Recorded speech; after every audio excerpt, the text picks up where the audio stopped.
Greetings, everyone, and welcome to the Occult Think Tank. My name is Greg. In this video, I am going to address some common distortions that are made regarding the Bible and reality as we know it. I'm also going to be showing you what I regard as extremely sloppy language. This person starts out, if there isn't a creation, then there's no God to do the creating.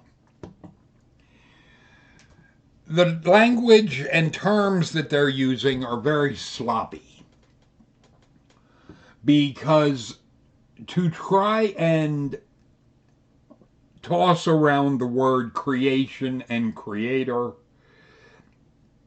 that is Ray Comfort type of thinking. The problem with it is we only have one universe. We do not have the ability to compare our universe to another universe to be, is one natural versus one that would be artificial or created. Without a way to differentiate between the two, you can't really say that something was quote-unquote created because you have nothing to contrast it to. But then they go into, so no Jesus dad. This really makes me wonder, how old is this person? Because this is almost childlike in how things are being worded. The problem with that idea is it shows a massive misunderstanding of what is this shit, because God is not a man, neither the Son of Man. I've covered this in multiple videos. This rips the legs right off of Jesus, and the idea of Jesus being this Son of God, it's horseshit. Just straight up, it's bullshit. Because in order to have a child, you have to have a sperm and an egg. Because the sperm carries the DNA of the father, the egg has the DNA of the mother, and the child is a combination of the DNA of the mother and the father. Without that genetic information, you cannot have a child. So the whole concept of some kind of miraculous half man, half God type of thing, it's simply not possible. Because we don't have any, to use the term, God sperm to examine and see what would the characteristics of it be. But then they go on to say, if there isn't original sin, there's nothing for Jesus to die for. There's nothing for Jesus to die for, even with the stories that are in the Old Testament. This really shows a massive misunderstanding of the Old Testament. Like the idea of original sin being something that we're condemned for because of Adam and Eve. Actually, Ezekiel 18:20 rips that apart with the Son shall not bear the iniquity of the Father, neither shall the Father bear the iniquity of the Son. In short, you have to be responsible for your own actions. You can't try to claim, as Christians do, that sin is passed down or an original sin that you inherited just because you're born. That's simply false. This goes back to a difference that Mark Powers had pointed out between Christianity and Judaism. Christianity says that a child is born a sinner. In Judaism, a child is innocent. Because, as Mark put it, they haven't done anything. You can't say that they're guilty of some sin when they haven't done anything yet.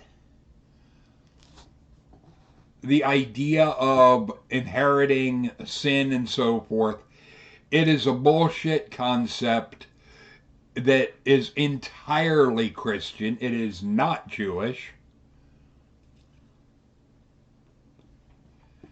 Because Mark Powers had even asked the question regarding the original sin type of shit.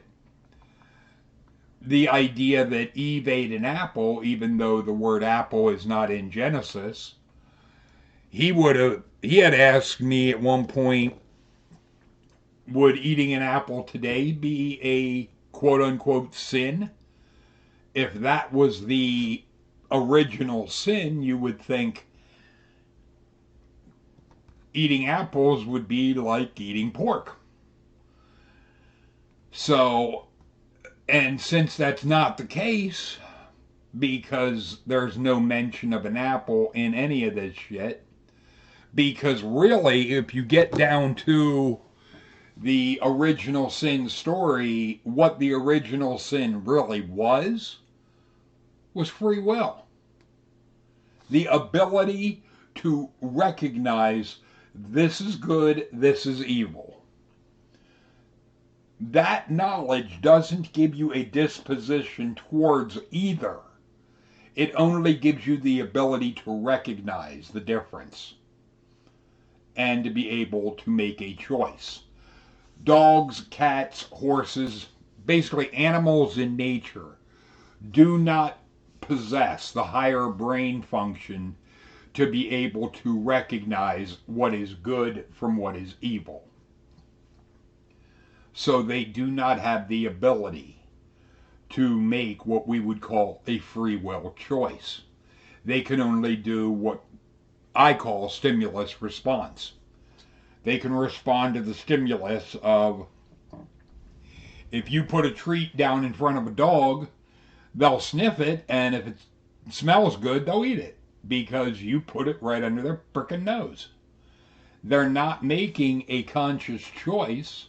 Or if you put down two different treats, largely with a dog or even a cat, they'll go for both. And whichever one they would go for first would be a matter of which one's closer to their mouth. It wouldn't be a conscious, this one's good, this one's bad. No. The only way an animal knows something is not good is by smelling it. But they then make a statement that absolutely makes no sense. If the Old Testament does not exist, then the only supernatural beings are the two angels that may have opened the tomb and Satan. What? That makes literally no sense. Because if you don't have an Old Testament, then you don't have any angels, you don't have a Satan, you don't have any of it. Because all of that was originally talked about in this shit. Then to claim, so Christianity is utterly based on Old Testament stories. No, it's not. Christianity at best is a distortion of this shit. it is far more accurate to say that Christianity is based on Zoroastrianism, because it was Zoroaster around the 7th century BC that put forward the idea of an all-good God. In this shit, the God of the Old Testament, the God of this shit, had clearly stated that there are no gods with him, or that the exact phrase is, "See now, even I am he, there is no God with me. I kill, I make alive, I wound, I heal. Neither is there any that can deliver out of my hand." The first one in the Bible to say that there is no God is the God of the Bible. The thing is, to try and act as if Jesus needs to die in order to pay for something, that is absolute horseshit, because I have pointed this out, and this is in stark contrast to what a claim Jesus made, that he was here to pay for to take on himself the sins of the world and all of that shit, to give his life as a ransom for many.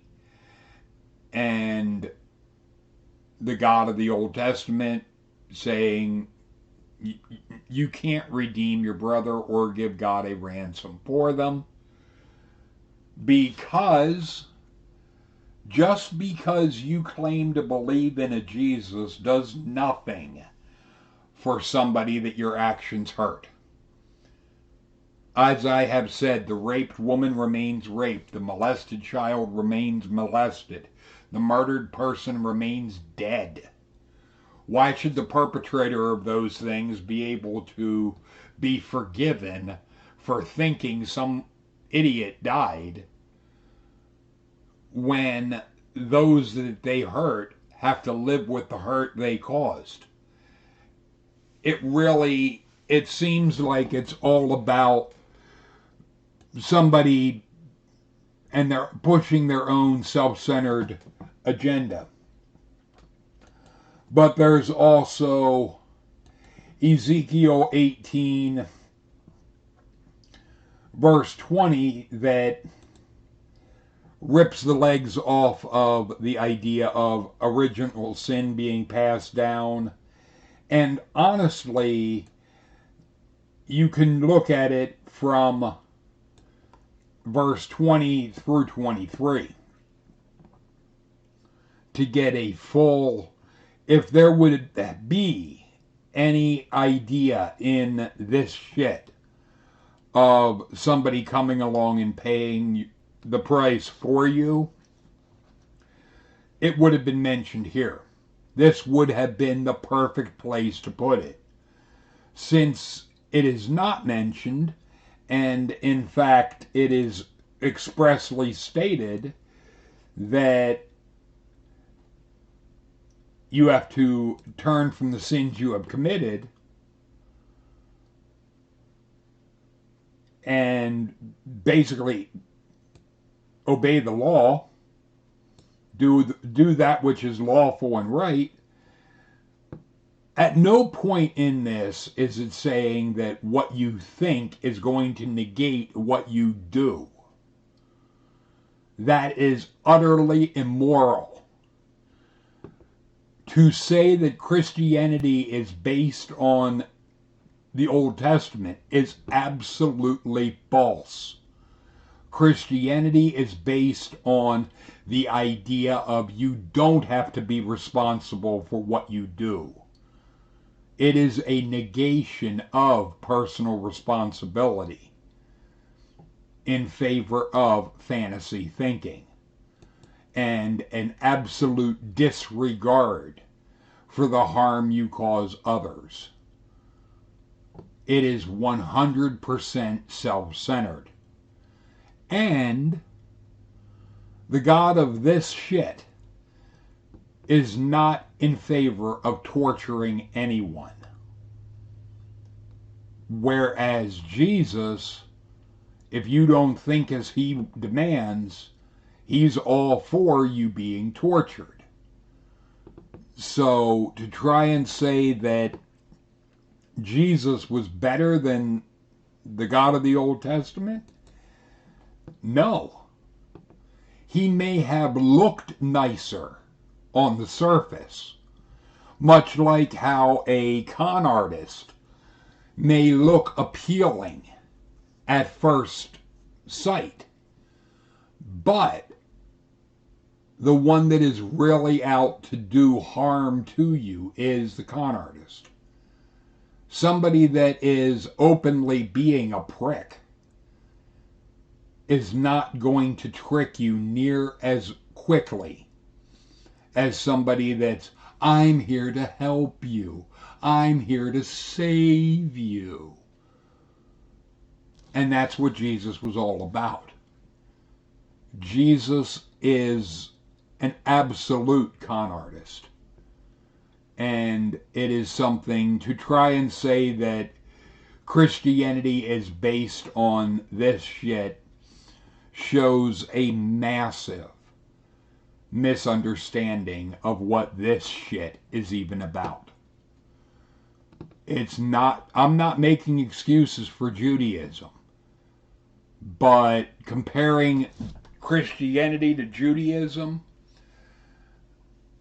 is a hell of a lot better because they do not have the idea of scapegoating, of shirking your personal responsibility just because you claim to think something.